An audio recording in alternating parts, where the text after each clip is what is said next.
Boa tarde a todos.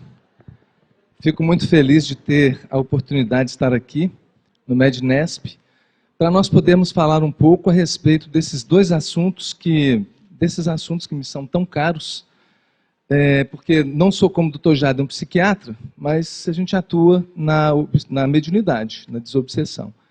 E como médico, porque a gente tem a necessidade, muitas vezes, de lidar com essa situação no ofício, no trabalho.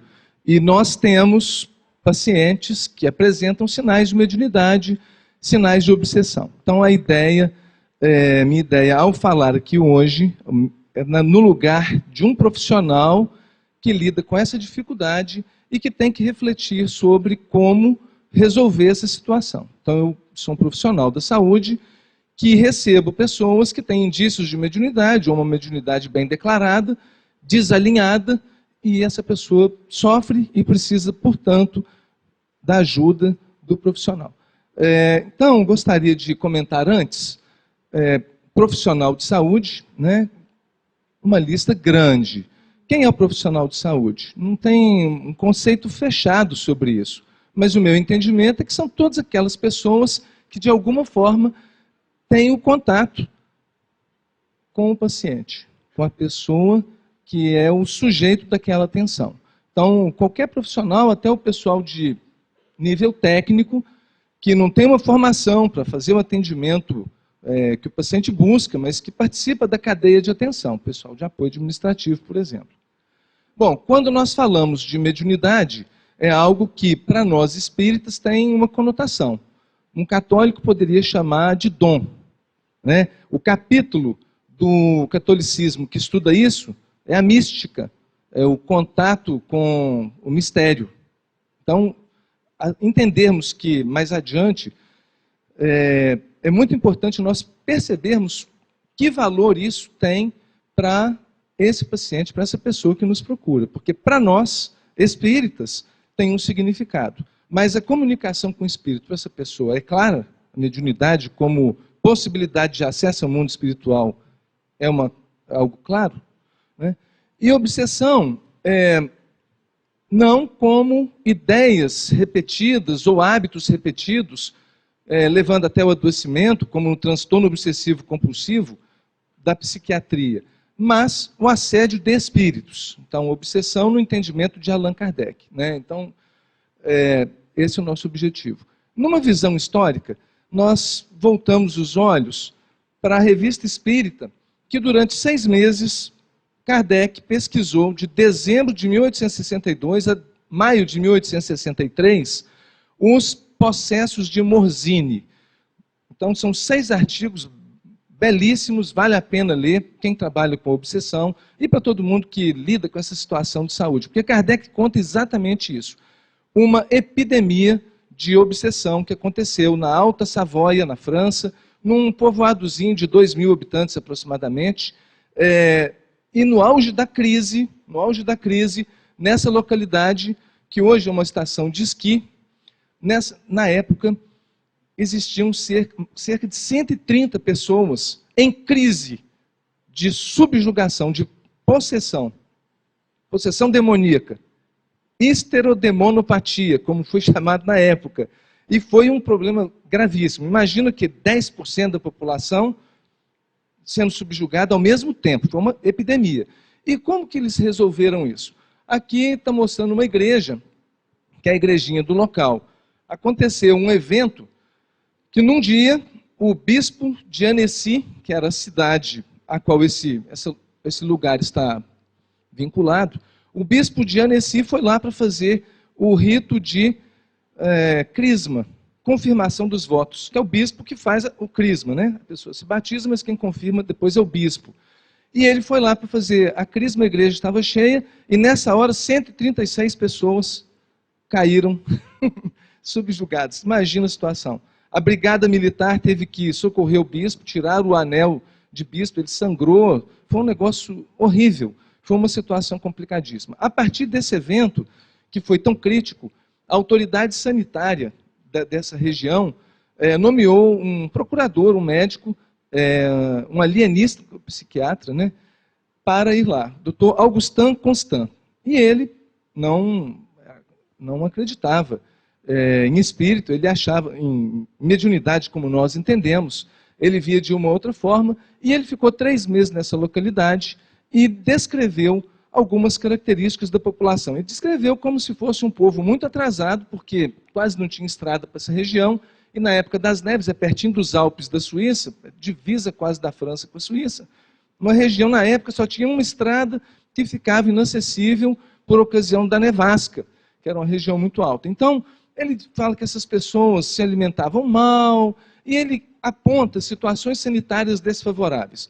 E coloca que esse problema que ocorreu era de ordem sanitária, exclusivamente material, levando ao adoecimento psíquico. Então era um problema de alimentação, falta de higiene, as pessoas, muitas não tinham ocupação formal, sobretudo nessa época do inverno. Então ele quis colocar nessa dimensão, não valorizando a dimensão espiritual. Allan Kardec esteve nessa região. Allan Kardec esteve lá e teve uma visão totalmente diferente. Só que com esse evento que teve lá na igreja de Annecy, na igreja de Morzine, com o bispo, a autoridade sanitária definiu que os religiosos não poderiam participar. Não poderiam participar do atendimento dessas pessoas. Porque o que acontecia é que quando padres iam fazer exorcismo, esse bispo tentou exorcizar. Mas como que era feito o exorcismo? Em nome de Deus, em nome da Virgem Maria, em nome de Jesus, em nome dos santos. Quando ele pronunciava essas palavras, o problema piorava.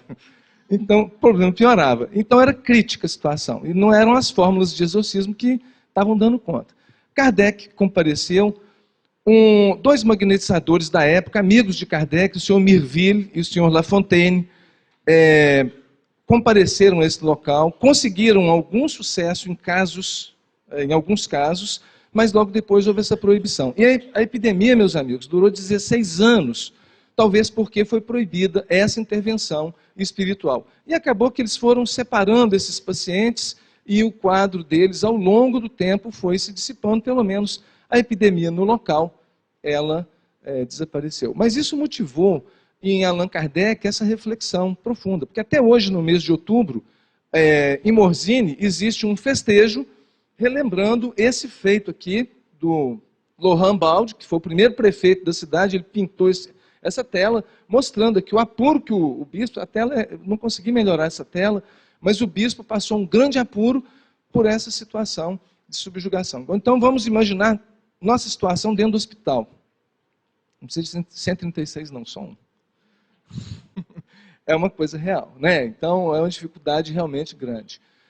Kardec, nessa série de artigos, ele então coloca o seguinte, lá na Revista Espírita: é preciso distinguir a loucura patológica, ou seja, uma lesão cerebral, da loucura possessional, pela influência de espíritos, e Kardec vai tratar bastante desse assunto nesses artigos. Dr. Bezerra de Menezes, em 1897, escreve uma obra, A Loucura sob Novo Prisma, na qual Dr. Bezerra faz uma extensa revisão da literatura, colocando, resumindo, o conhecimento, o status da arte do conhecimento das manifestações espirituais, da loucura nessa sua época, e ele diz o seguinte: pelos meios espíritas, que nos dão a ciência da loucura por obsessão, então, pelos meios espíritas, é que nós podemos fazer com segurança o diagnóstico diferencial dessa espécie. Lembrar que o Dr. Bezerra era médico e escreveu esse livro encarnado, e era um livro direcionado para os espíritas, para os médicos também. E agora eu queria que vocês pensassem, imaginassem a época, que eu vou apresentar daqui mais um bocado. Então, o Dr. Bezerra diz que o método espírita permite fazer o diagnóstico diferencial da loucura, um estado de loucura, como é dito por aí, a pessoa está louca, nós diríamos que ela está assediada por espíritos, está obsidiada, mas é o método espírita que permite diferenciar se essa pessoa não tem, de fato, apenas uma lesão cerebral, ou as duas coisas acontecendo concomitantemente.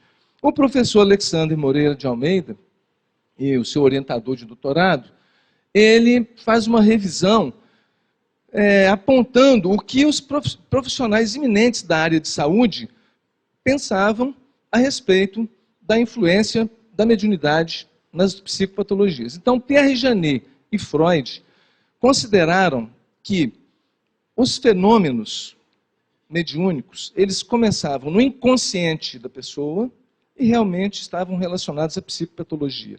Colocaram nessa dimensão, desse tamanho.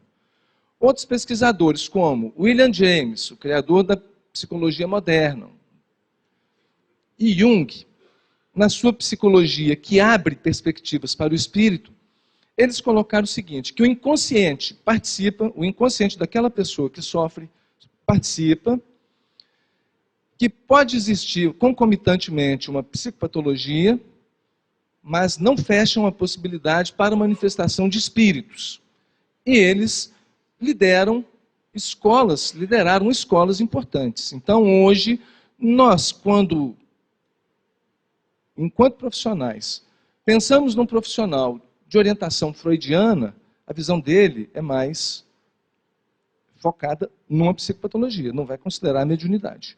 Quando nós falamos de um psicólogo, sobretudo numa visão junguiana da psicologia transpessoal, esses profissionais já têm, ainda que não sejam espíritas, a visão da possibilidade de uma manifestação de espíritos. E Frederic Mier, então ele diz, ele considera que a mediunidade ela é uma faculdade muito elaborada do ser humano, coloca até como algo que distingue essa pessoa, como um dom, algo excepcional, apesar de envolver a mente dessa pessoa, podendo participar da psicopatologia, mas coloca a mediunidade de uma forma bem destacada como algo que é bom para a pessoa, e não simplesmente agente de sofrimento. Então, é uma outra visão dentro das ciências psíquicas. Agora, imaginemos a situação de Dr. Bezerra de Menezes ao publicar aquela obra, 1874. Porque na República, o primeiro Código Penal do Brasil, de 1830, na República tinha de 1890, está descrito lá, é proibido exercer a medicina em qualquer de seus ramos, a arte dentária ou a farmácia, praticar homeopatia, o hipnotismo ou o magnetismo animal, vamos entender aqui o passe, sem ter estudado na faculdade. Né? É isso aqui que está querendo dizer, sem estar habilitado pelas leis, sem ter estudado, sem ser profissional de curso superior. Quer dizer, quem aplica passe espírita, esquece. E o código seguinte, 157, está escrito explicitamente, praticar espiritismo. Isso é proibido. Agora, meus amigos, vejamos, 1890 é muito perto da libertação dos escravos. Quando os escravos foram libertados aqui no Rio de Janeiro, no Brasil todo, mas aqui no Rio de Janeiro, o que aconteceu com a cidade? Ela recebeu um afluxo muito grande desses egressos da escravidão. Essas pessoas passaram a viver em condições desfavoráveis. E é óbvio, houve um movimento higienista aqui na cidade do Rio de Janeiro e, pela semelhança das nossas práticas, somos primos, né? As religiões de matriz africana, afro-brasileiras, mexemos com mediunidade, com reencarnação, somos parentes muito próximos, né? Primeiríssimo grau, e na época tudo isso era colocado, era farinha do mesmo saco. Então essa visão do Código Penal tinha um caráter higienista. Só que no caso do espiritismo, kardecismo, daí que nasceu essa expressão, kardecismo é aquele pessoal da elite que veio da França, não é escravo, pobre, que mora na favela, no morro, não, é coisa diferente, vamos diferenciar. Os espíritas, muitos médicos, começaram um trabalho na Federação Espírita Brasileira de benemerência, o que conferiu grande simpatia da população, conseguiu muitos adeptos e levou à conversão e respeito de muitas pessoas ao espiritismo. Né? Então a Federação Espírita Brasileira era menina, 1884, e o reformador nessa época passou a ser um órgão de defesa dessas práticas espíritas, porque a lei era agressiva, né? Podia ir preso, e muitos foram presos, encarcerados por causa disso. Agora, veja bem, o professor Henrique Brito Belfort Roxo, é um nome bastante familiar aqui para o Rio de Janeiro, né? Ele, professor de psiquiatria na universidade, ele diz o seguinte, tem que criar a semana sanitária anti-espírita, porque o combate ao espiritismo deve ser igualado ao que se faz à sífilis, ao alcoolismo, aos entorpecentes, à tuberculose, à lepra, porque o espiritismo contribui para aniquilar as energias físicas e psíquicas do nosso povo. Então, meus amigos, olha só, um psiquiatra daquela época que falou com seu neto, o neto está vivo até hoje. Reza por essa cartilha até hoje. dentro da faculdade de medicina, a Insigne, a Ilustre, também. Então nós temos esses pensamentos, não é à toa. Tese de mestrado. Dos casos estudados no pavilhão, doutorado, perdão, dos casos estudados no pavilhão de assistência a psicopatas, quer dizer, doentes mentais, 1.723 pessoas enlouqueceram exclusivamente por causa do espiritismo. Vamos falar por causa da mediunidade. Esse pessoal que fica aplicando passe é exercício legal da medicina, na época, né? Era preso por causa disso. Espiritismo e loucura. Quer dizer, a prática do espiritismo é um problema de polícia, é contra o Código Penal. Não é nada favorável. Então, ser espírita hoje é fácil. Inspirado no trabalho de Dr. Bezerra de Menezes, o psiquiatra Inácio Ferreira, ele depois mudou para Uberaba, quando já existia lá o Sanatório Espírita de Uberaba. O Sanatório Espírita teve um fato pitoresco na sua criação.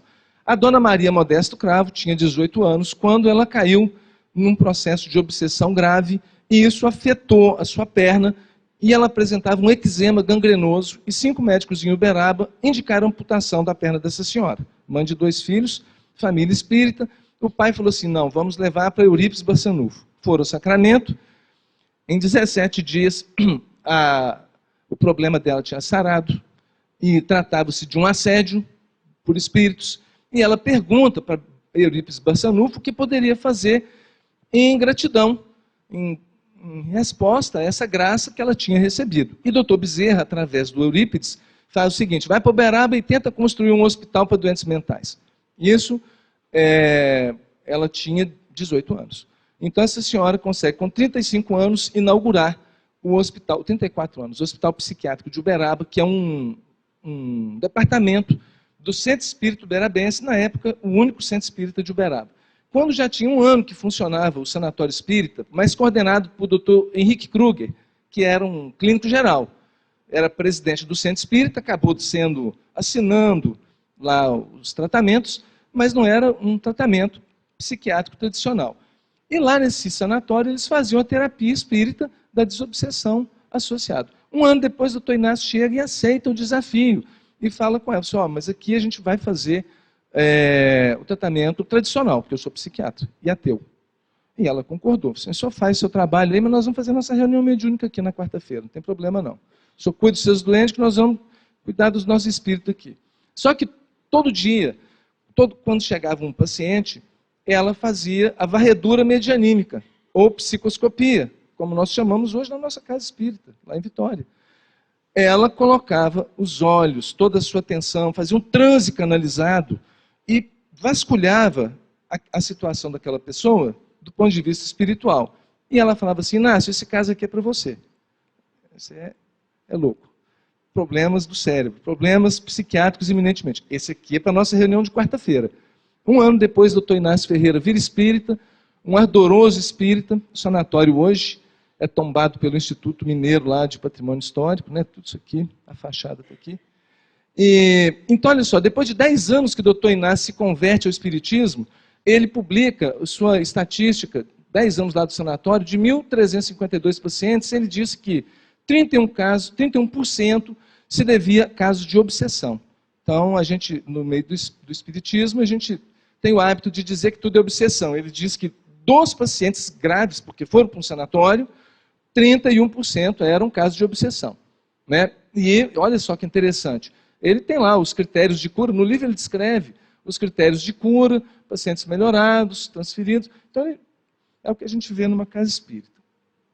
Bom, depois o tempo passou, o Estado Novo modificou um pouco, o novo Código Penal, era proibido exercer curandeirismo.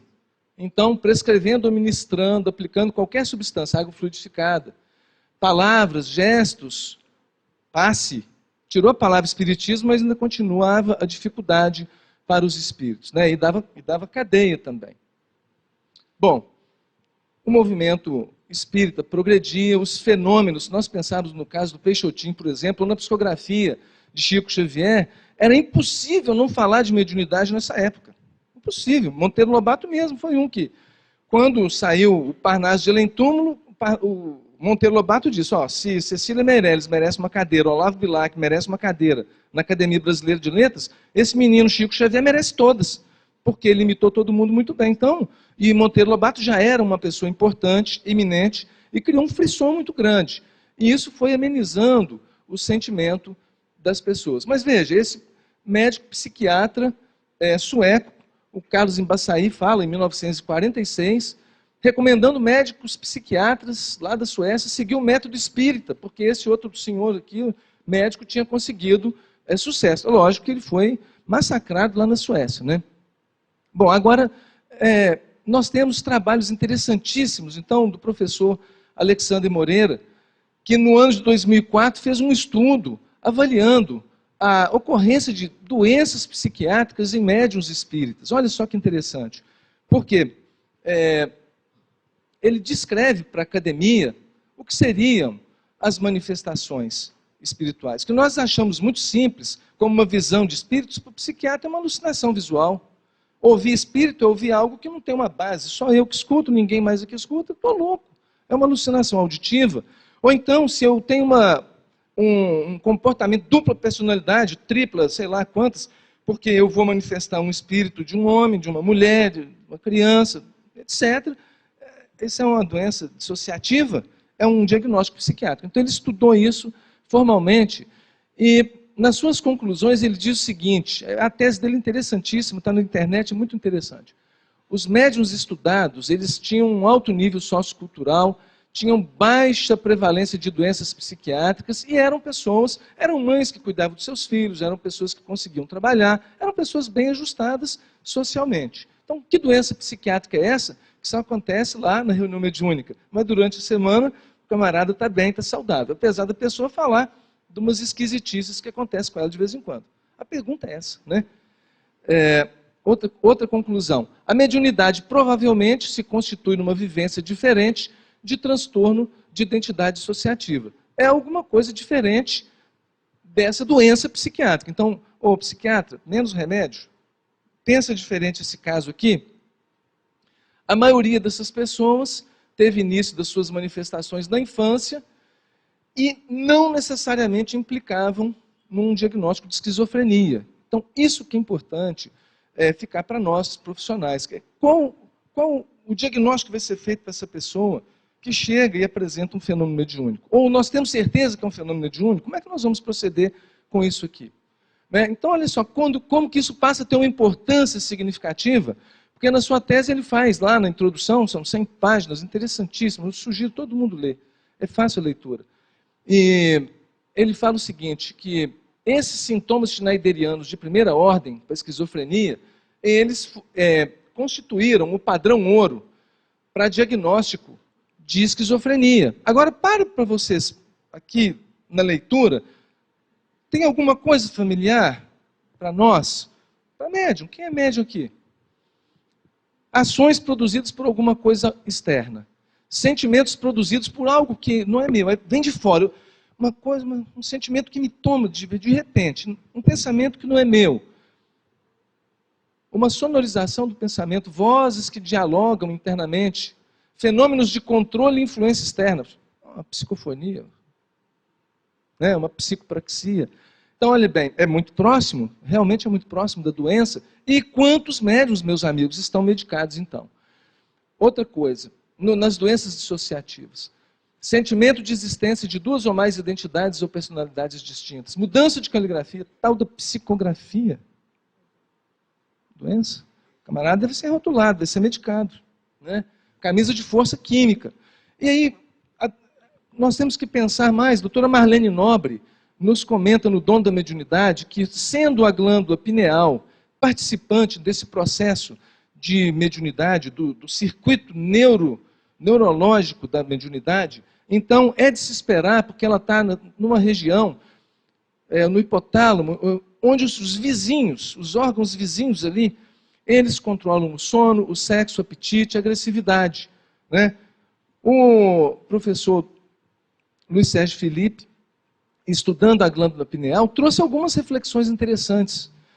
Que ele mostra que essa glândula tem cristais de apatita, muitos cristais de apatita, e ele sugere que talvez esses cristais possam funcionar como uma caixa de ressonância, um instrumento de amplificação de sinal, onde você tem um sinal que vem do mundo espiritual, a gente não capta porque não temos aparelho receptivo para isso, mas se eu amplificar o sinal, a gente pode perceber melhor. Então, esses cristais aumentam o tamanho do sinal e o fenômeno do mundo espiritual se concretiza aqui entre nós. Olhe bem. E aí, a doutora Marlene, querida doutora Marlene, nos fala o seguinte, que alguns sinais clínicos que o indivíduo apresenta depois de afastadas as causas orgânicas, eles estão na ordem dos sintomas da mediunidade, de eclosão da mediunidade. E imaginemos então, meus amigos, uma taquicardia idiopática, ou seja, sem causa aparente, em que a pessoa vai ao cardiologista, bota Holter de 7 dias, faz uma cintilografia do coração, vai falando os exames aí, e aí o cardiologista ri e fala assim, pois é, né? Pode que é, pode que não é. Aí vão dar um remedinho para o coração não disparar demais, e essa pessoa, do ponto de vista prático, tem sua vida bloqueada. Mas quando ela começa a sua atuação na mediunidade, ela começa a receber espíritos em fuga, espíritos sofredores, porque geralmente a gente não começa na mediunidade com espíritos virtuosos, né? Como nós mesmos. Então, a pessoa vai apresentar, sim, esses sintomas de mediunidade. E quantos desses sintomas, eles, da mediunidade que está eclodindo, não coloca essa pessoa rotulada como doente? Na verdade, ela tem uma mediunidade que precisa ser abordada. Não especificamente no exercício, numa reunião mediúnica, mas em práticas caritativas, usando na forma de passe, enfim, tem que dar uma serventia, porque é uma força que não tem como ela retirar. Mas essa força adoece, porque com o tempo o coração não aguenta tanta taquicardia. Não aguenta. E aí o coração adoece mesmo. Mas a causa não foi outra senão uma influência espiritual. Olha, eu não estou dizendo que toda taquicardia é de causa espiritual, mas nós precisamos afastar as causas orgânicas. Nós vamos identificar muitos casos que, por conhecimento da nossa medicina, são sem explicação. E nesses casos nós temos algumas doenças que nós não conhecemos bem ainda. E em muitos casos nós temos uma mediunidade se manifestando. Na sua tese também, o professor Alexandre Moreira de Almeida, ele aponta como sintomas de mediunidade distúrbios de ansiedade, depressão, pânico sem causa conhecida, distúrbios dissociativos e esquizofrenia. Então, desconfiar no nosso atendimento fraterno, quando a pessoa tem uma psicopatologia, não é para a gente recomendar essa pessoa parar de tomar remédio, mas vamos refletir, vamos fazer o transe canalizado, vamos fazer um vasculhamento psíquico, vamos tentar identificar se de fato não tem um assédio ali, e às vezes é concomitante, porque tem adoecimento físico carecendo de remédio, mas tem também uma demanda espiritual reprimida, que tem que ser tratada, né, que tem que ser abordada. Na nossa casa espírita, no atendimento fraterno, nós recebemos milhares de pessoas por ano em dores morais, em dores físicas, pessoas buscando ajuda. Quando o caso é difícil no atendimento fraterno, de difícil compreensão do atendente, ele encaminha essa pessoa para um exame espiritual, que nós chamamos de transe canalizado, o vasculhamento medianímico ou psicoscopia. É uma metodologia do professor Lamartine Palhano, baseado nessa indicação que Kardec e Dr. Bezerra falaram. O método espírita de fazer a diferença. Porque, como falou o Dr. Jaider, vários médiuns estão observando aquele paciente e vão dizer se tem assédio ou se não tem. Se é uma doença meramente orgânica, se a pessoa que é mal-humorada ela mesma precisa fazer grupo de harmonização e não desobsessão, né? Então, olhe bem, as pessoas são as causas que levam as pessoas. Quantas causas ligadas aí ao assédio? Distúrbio do sono, desconforto espiritual, mediunidade, ela já sabe que vê, ouve espírito, é bem claro para ela isso. Agora, quando nós fizemos o exame espiritual, nesse ano de 2012, 235 casos, né, no intervalo de um ano, maio a maio, nós vimos que dos casos que foram para o exame, 59% quase eram ligados ao assédio. Então, meus amigos, nós fizemos isso dentro da casa espírita, mas esses são pacientes de consultório, são pacientes de enfermaria, são pessoas que vão aos consultórios. Muitos foram encaminhados para o psiquiatra, porque a casa espírita hoje começa a ganhar um status para muitos psiquiatras, né? Então é um lugar que pode talvez socorrer. Bom, vamos adiante. Acredito que seja o ano de 2016 um marco na história do espiritismo perante a psiquiatria, porque veja só que espetacular. A Academia Mundial de Psiquiatria, ela emitiu um parecer da posição da Academia Mundial de Psiquiatria sobre religião, espiritualidade e psiquiatria. Está aqui o artigo, a referência do ano passado. É um documento da Academia de Psiquiatria. E esse documento mostra o seguinte, baseado nos mais de 3.000 artigos científicos que falam desses assuntos, relacionando saúde, espiritualidade, religião, espiritualidade e psiquiatria. Então, baseado também que as pessoas que têm depressão e adicção de drogas é muito alta, a prevalência é muito alta. O diagnóstico diferencial nem sempre é fácil.